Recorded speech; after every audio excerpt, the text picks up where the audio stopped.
Senhor. Melhor é um dia em tua casa, Senhor. Melhor é um dia em teus átrios do que 1000 em qualquer outro lugar, Senhor. Melhor é um dia em tua presença, Senhor. Melhor é um dia com você, Senhor, do que 1000 em qualquer outro lugar, Senhor. Você é o nosso tesouro, Senhor. Você é o nosso bem maior, Senhor. Nós louvamos o teu nome nessa noite, Senhor. Engrandecemos quem você é, Jesus. Tu és digno, ó Cordeiro de Deus. Tu és digno. Tu és digno.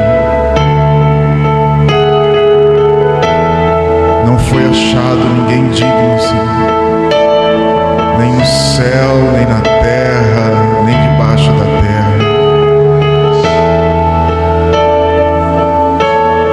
Somente um foi achado digno.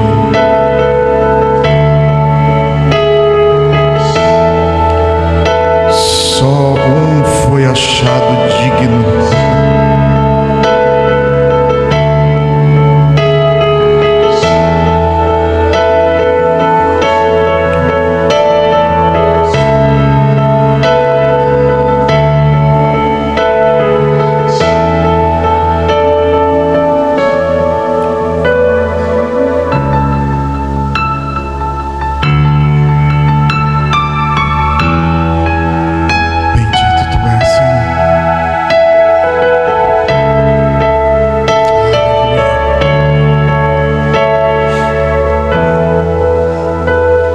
Pode se assentar um pouquinho. Prometo ser breve. Nós temos uma programação hoje. Queria compartilhar uma palavra com vocês rapidinho. Queria que você abrisse sua Bíblia no livro de Lucas, capítulo 15.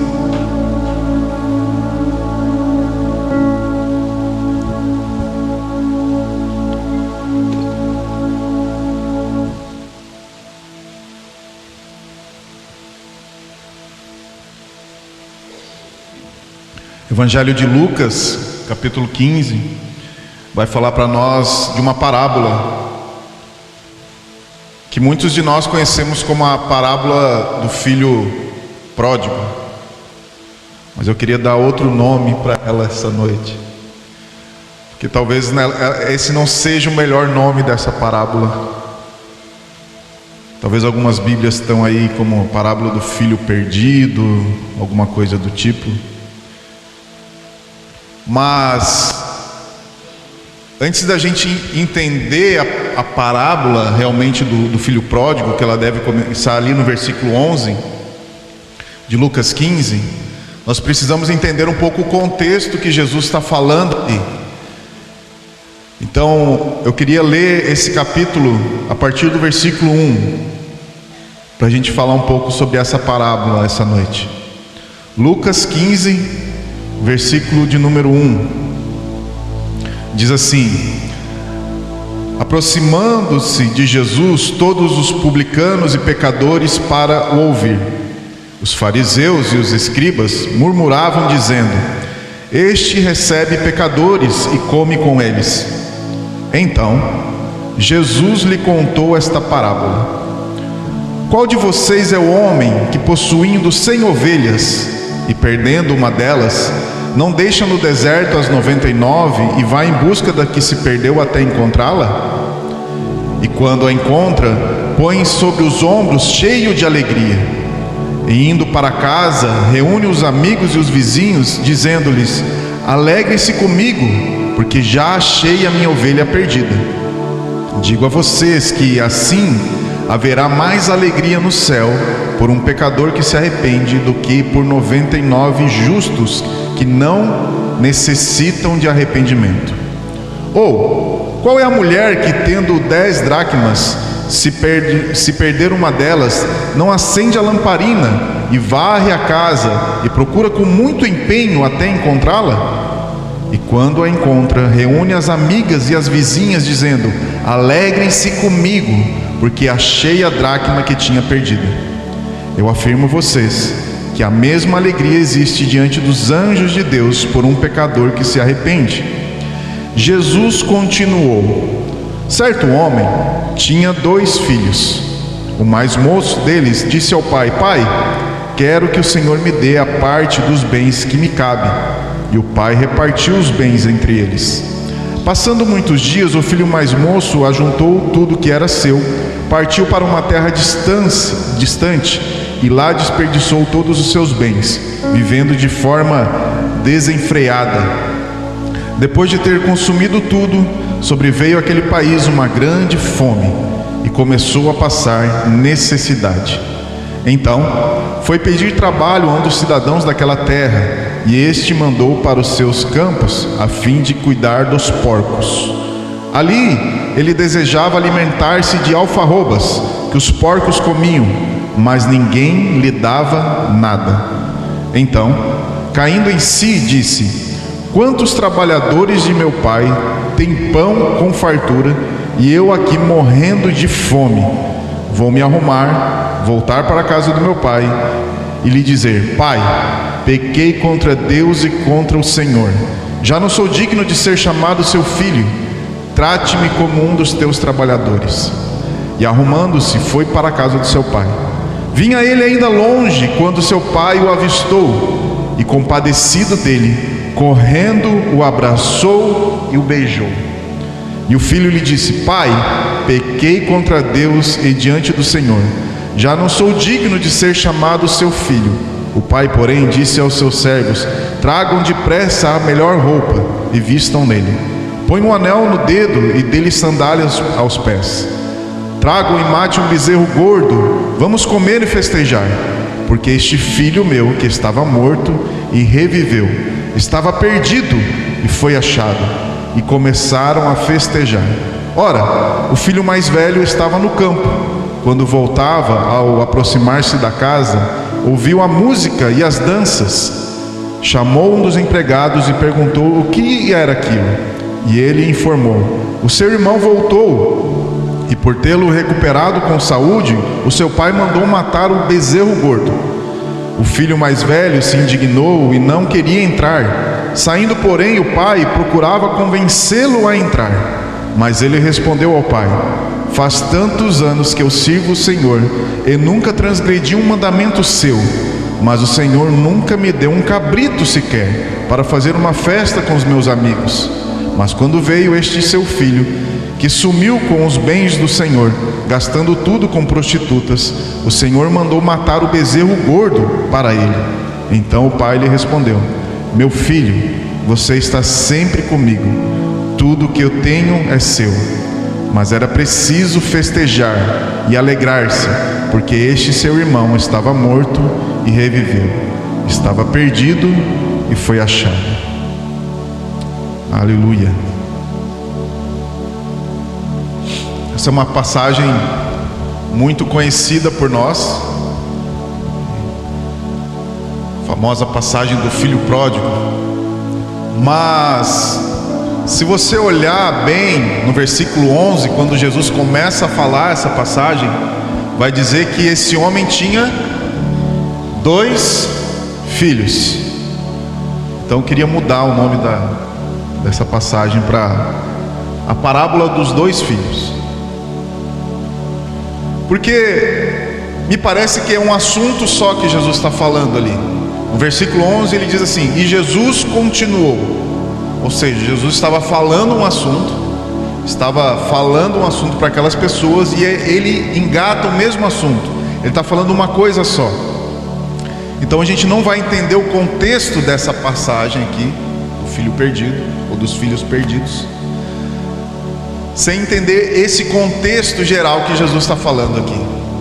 E esse contexto geral do filho perdido, dos filhos perdidos, ele não está nem nessas 2 primeiras parábolas que Jesus contou, mas ele está num hábito muito estranho, que era mal visto por Jesus. Jesus tinha um hábito que não pegava bem. E nos primeiros versículos está dizendo que Jesus sentava à mesa com pecadores. Jesus tinha esse hábito, sentar à mesa com pecadores. E me parece que ele sempre fazia isso, porque fala nos evangelhos que Jesus, ele tinha uma fama. Qual que era a fama de Jesus? Comilão e beberrão. E ainda pior, amigo de pecadores. Então me parece que não era uma coisa que Jesus fazia de vez em quando. Jesus ganhou essa fama. E aí os cobradores de impostos, os fariseus, os publicanos, eles vinham ouvir Jesus falar, porque eles gostavam de ouvir Jesus falar a respeito do reino de Deus e tudo mais.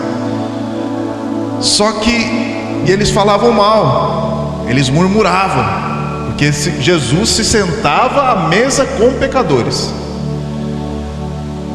Eu queria que você entendesse que sentar à mesa com outra pessoa no Oriente Médio, naquela época e na época atual também, quer dizer que você está tendo comunhão com aquela pessoa, está dizendo que você tem intimidade com aquela pessoa.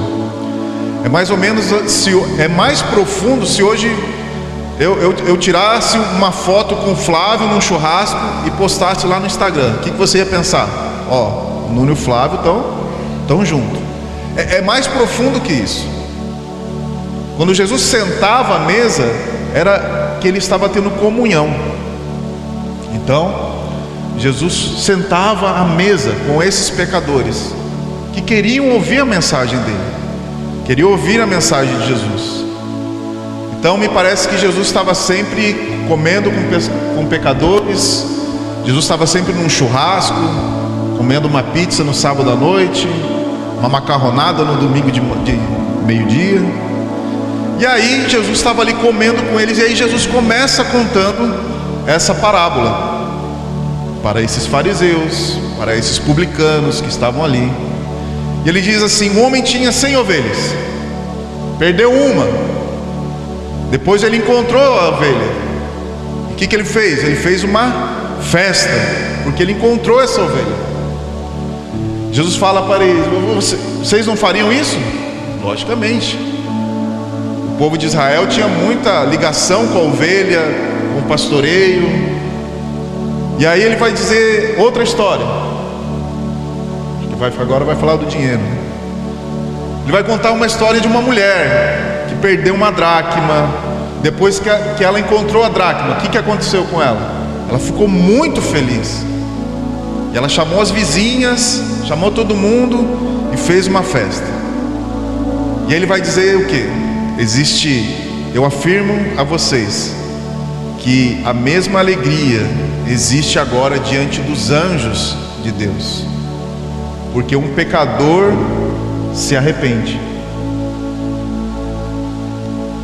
E aqueles publicanos, aqueles fariseus, eles não estavam entendendo muito por que Jesus sentava à mesa com pecadores. Irmãos, por que Jesus fazia festa? Por que Jesus estava sempre fazendo festa? O Júnior lá no sertão, o Nilson, vocês podem o Nilson, a gente brinca assim: não, vamos fazer uma reunião, vamos sempre, mas se bom tiver, se for bom, tiver uma coisa para segurar na mão direita e outra na mão esquerda, é melhor ainda, a reunião fica melhor, né? Jesus, ele tinha essa fama de festeiro, comilão e beberrão, porque as festas que Jesus participava não era apenas um churrasco no final de semana, não era isso. As festas que Jesus participava eram um sinal, ou eram algo sacramental. Jesus está dizendo que ele estava apontando para algo. Essa passagem aqui, essa parábola, alguns teólogos vão dizer que ele é o evangelho dentro do evangelho. Então Jesus está dizendo aqui, por que ele fazia festas? Por que Jesus comia com pecadores? Por causa de uma outra festa. Porque essa outra festa não estava acontecendo visivelmente ali aos olhos deles, mas diz que essa festa estava acontecendo nos céus, ok? E o que a gente geralmente faz? A gente fala que quando um pecador se arrepende, os anjos festejam. Mas o que a Bíblia diz aqui? Que existe alegria diante dos anjos. Ok. De quem que os anjos estão diante? Quem está fazendo festa? Deus. Existe uma alegria diante dos anjos quando um pecador se arrepende.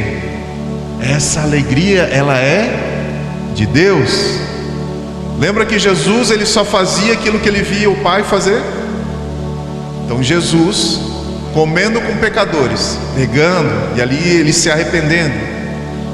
Quando ele falava do amor de Deus, um abraço. Hoje nós nos sentimos abraçados por Deus muitas vezes, né? Mas ali literalmente Jesus podia abraçar as pessoas e transmitir o amor do Pai para aquelas pessoas.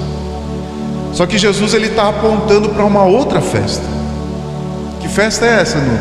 Abre comigo rapidinho aí. A gente precisa ser rapidinho. Isaías capítulo 25.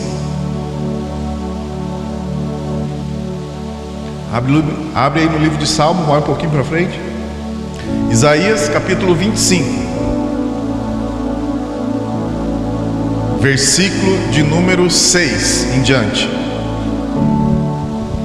Amém? Isaías 25, 6 diz assim: o Senhor dos exércitos dará neste monte, em Jerusalém, um banquete para todos os povos.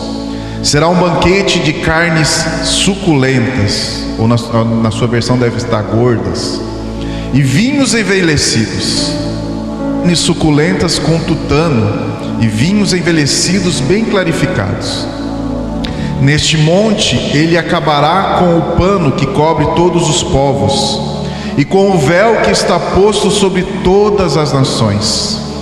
Tragará a morte para sempre, e assim o Senhor Deus enxugará as lágrimas de todos os rostos, e tirará de toda a terra o vexame do seu povo, porque o Senhor falou. Naquele dia se dirá: eis que este é o nosso Deus, em que esperávamos, e Ele nos salvará. Este é o Senhor, a quem aguardávamos. A sua salvação exultaremos e nos alegraremos. Jesus estava ali no meio dos pecadores, se alegrando, porque a sua mensagem, a mensagem do Evangelho estava sendo ouvida, e os pecadores estavam se arrependendo ali. E os fariseus não estavam entendendo nada. E aí Jesus começa a contar essas parábolas aqui. E essas parábolas, elas falam, dentre muitas coisas, ela está falando da alegria. A alegria de Deus. Essas duas primeiras parábolas que nós falamos.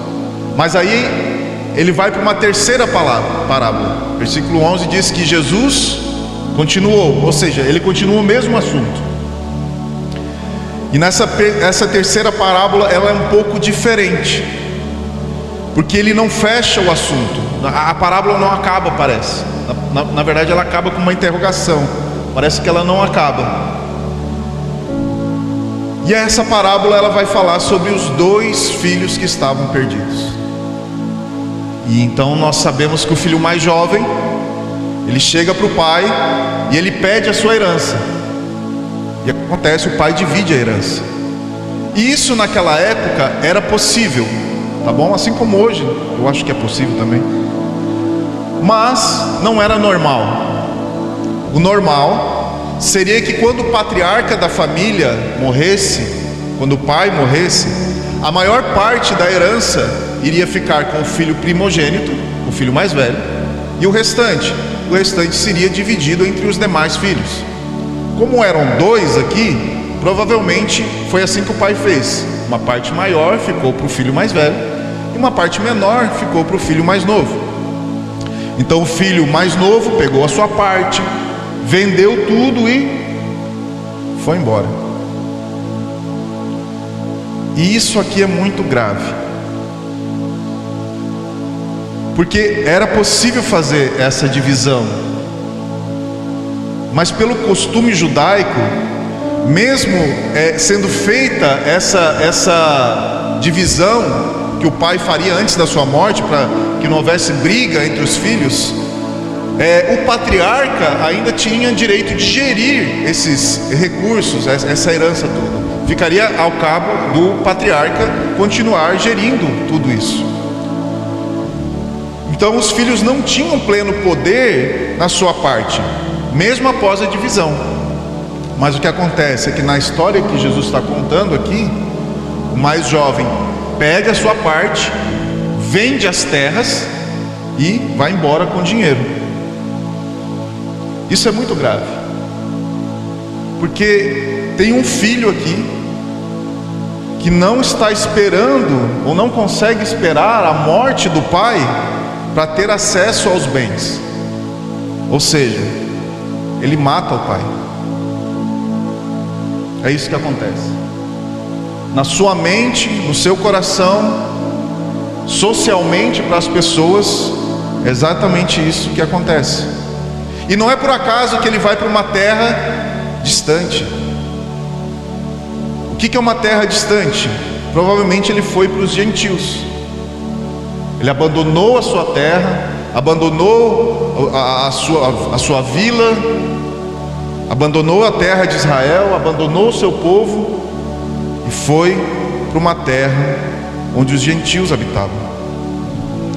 E se a gente lembrar na Bíblia, a terra era tudo para aquele povo, até hoje é.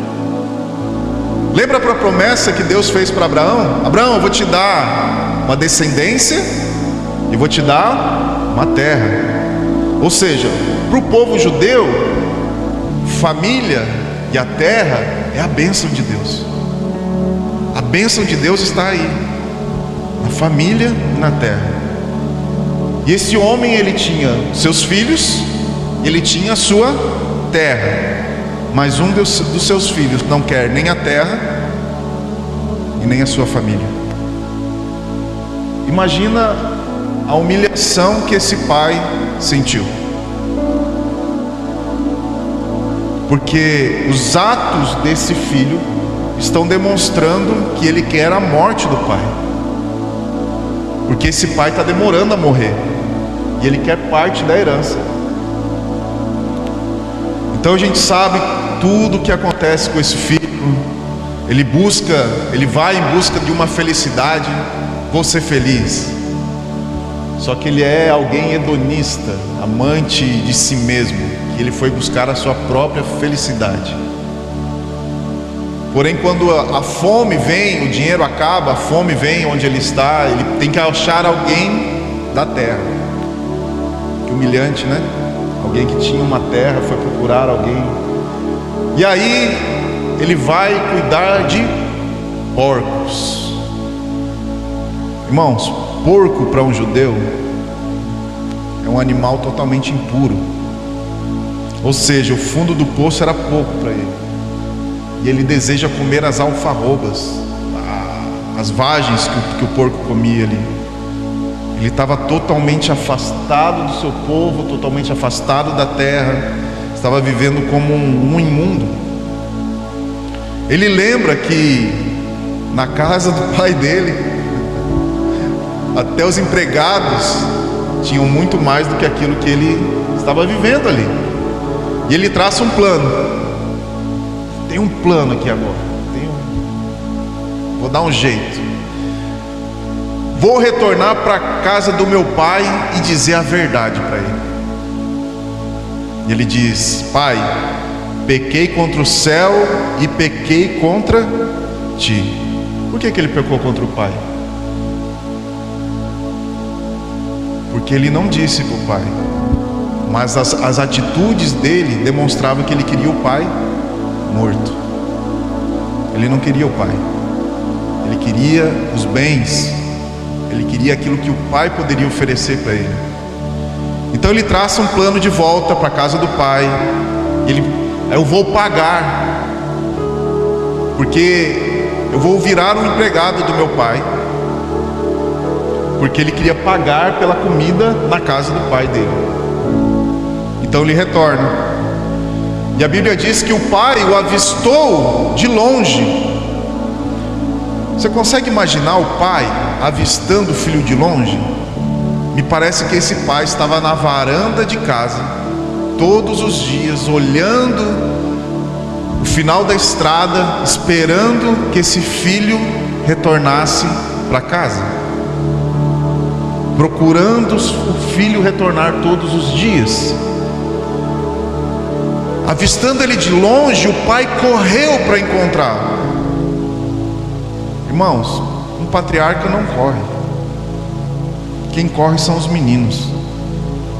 O patriarca da casa, ele não corre. As pessoas que vão até ele.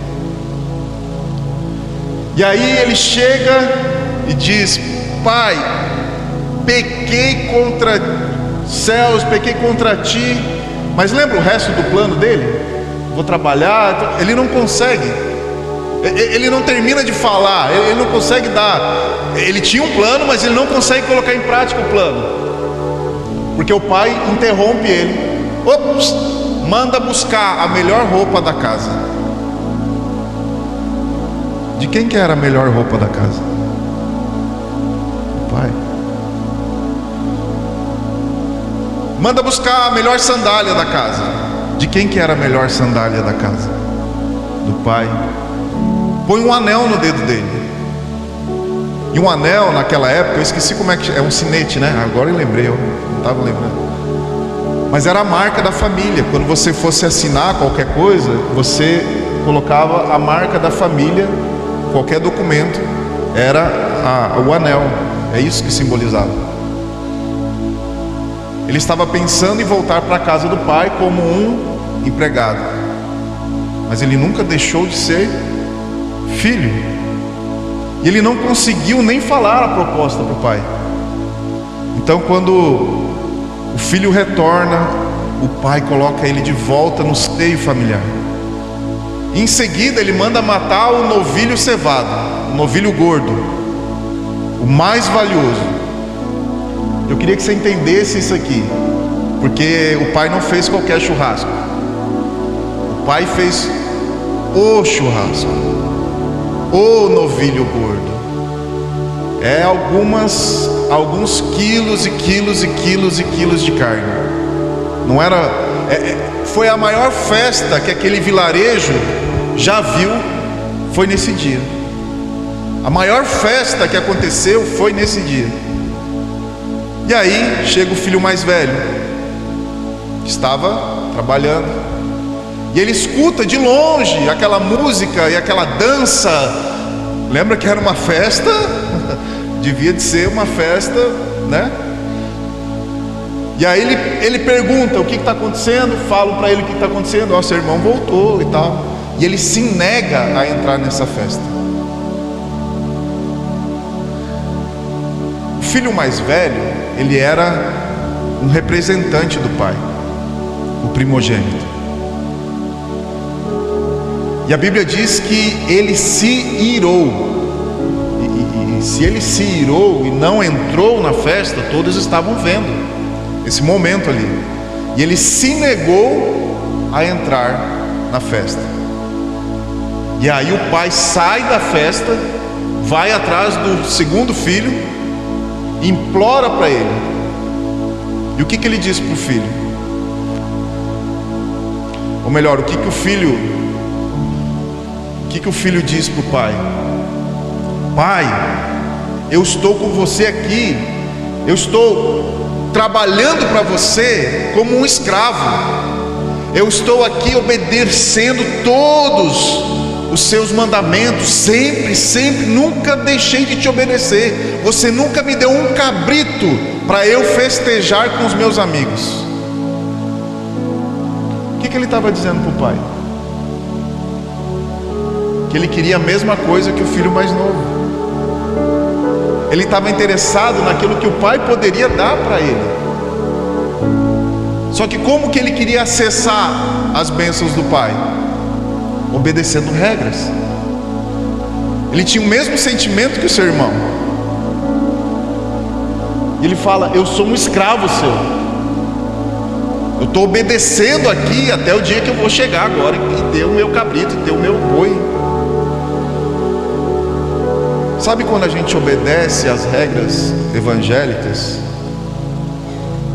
e Deus não dá o que a gente pede? Sabe quando as pessoas se revoltam com Deus porque Deus não fez aquilo que ela queria? É porque nós estamos mais interessados nas bênçãos de Deus, naquilo que Deus pode nos dar, do que Ele. E o que o pai fala para o seu filho? Filho, eu estou aqui todos os dias com você, você me tem aqui todos os dias. E parece que esse pai, ele tem mais uma decepção, que agora não era do filho mais novo, era do filho mais velho.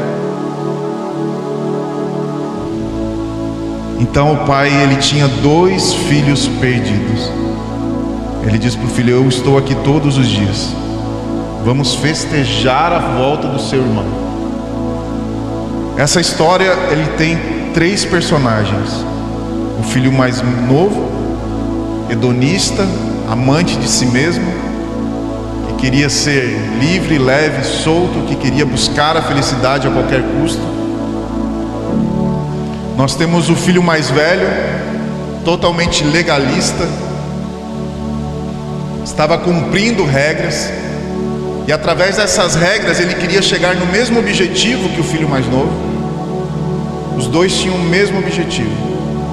E nós temos um terceiro personagem aqui, que é o pai, com um amor e uma graça que a nossa mente não consegue entender. É isso que Jesus está falando para esses fariseus. Jesus está mostrando a graça e o amor do Pai. E os fariseus também não entendem. Era o amor de Deus, porque foi o amor de Deus que fez Jesus morrer e ressuscitar. Foi o amor de Deus que entregou Jesus na cruz por mim e por você. Essas 3 parábolas, esses 3 conjuntos de histórias, não é sobre a ovelha perdida, não é sobre a dracma perdida, e muito menos sobre o filho perdido, mas é sobre o coração alegre do Pai. Eu queria que você entendesse e recebesse essa alegria do Pai nessa noite, que não está nas coisas, mas está nele. Jesus está falando da alegria de algo que estava perdido e que foi achado. Esse pai foi totalmente injustiçado, talvez, foi totalmente humilhado pelos seus filhos, mas todo momento eles não deixaram de ser filhos. Quando o filho mais novo retorna para casa, o pai não coloca um conjunto de regras: agora você vai ter que me pagar aquilo que você me deve. Pelo contrário, já estava tudo pago, já era tudo dele, ele já pertencia à família. Eu queria orar nessa noite para que a igreja de Cristo, que a alegria da salvação, a alegria de pertencer a Ele, fosse o nosso principal combustível, e não aquilo que Deus pode nos dar no ano de 2025, e não nas bênçãos dEle, mas Ele é o tesouro maior, Ele é a nossa esperança, Ele é o nosso contentamento, Ele é a nossa alegria. Se nós temos Ele, nós temos tudo. E nós começamos cantando essa noite, que nós estamos na mesa com o Senhor. Jesus deseja nessa noite, nós vamos ceiar. Quem sabe Jesus não pode vir ceiar conosco, porque Ele diz: todas as vezes que vocês comerem e beberem, eu vou estar no meio de vocês, porque esse é o desejo de Deus. Jesus sentava e comia com os pecadores, porque Ele estava se alegrando porque um dia vai existir um banquete, e a Bíblia diz com carnes gordas, com vinhos envelhecidos, e o Senhor vai limpar dos rostos toda a lágrima. Não vai haver mais dor, não vai haver mais morte. Uma festa e um banquete Ele tem preparado para nós. Então eu gostaria que nós trouxéssemos à memória aquilo que nos pode dar esperança. E a nossa esperança não está no governo, a nossa esperança não está na moeda, a nossa esperança não está naquilo que nós precisamos, naquilo que nós pretendemos alcançar no ano de 2025, mas a nossa alegria está no Pai. Eu e você fomos adotados para essa família. Eu e você fomos atraídos por esse Pai. Nós não merecíamos, mas a graça de Deus nos alcançou. E nessa noite, a alegria do Senhor, ela é a nossa força. A alegria do Senhor é o nosso combustível para entrar no próximo ano. Não desejando coisas, mas desejando estar na presença do Pai. Todos os dias, como nós estávamos cantando aqui. Queria que você ficasse de pé. Fiz uma promessa e cumpri. Falei que ia ser breve.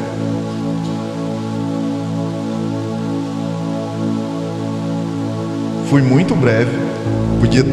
Vou voltar aqui, falar umas coisas que eu não falei. Brincadeira.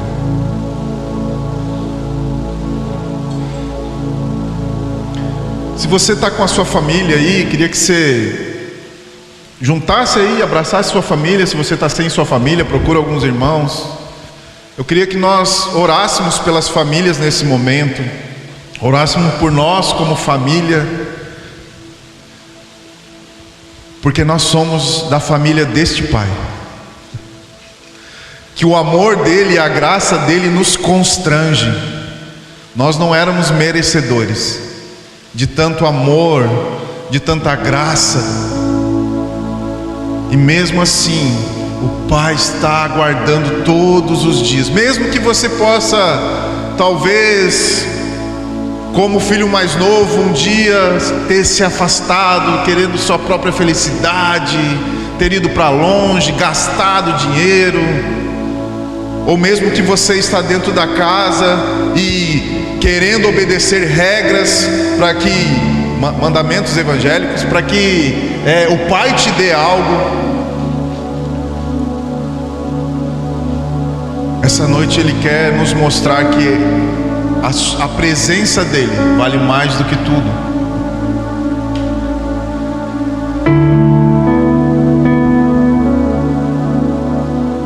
A presença do Pai vale mais do que tudo. E o Pai se alegra. Existe uma alegria diante dos anjos. Diante dos anjos, quando pecadores se arrependem e se voltam para o coração do Pai. Senhor, nessa noite nós somos gratos a você, Senhor. Obrigado pela tua